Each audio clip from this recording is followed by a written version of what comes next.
स्वान्तस्तमरहमिहिरद्वीपनगिरे जगदां चैतन्यस्तवकं तरण्यं क्षितिजरे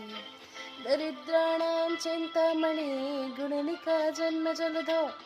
दीनाज्ञानामदंष्ट्रा गुणरिपुवराहस्य भवति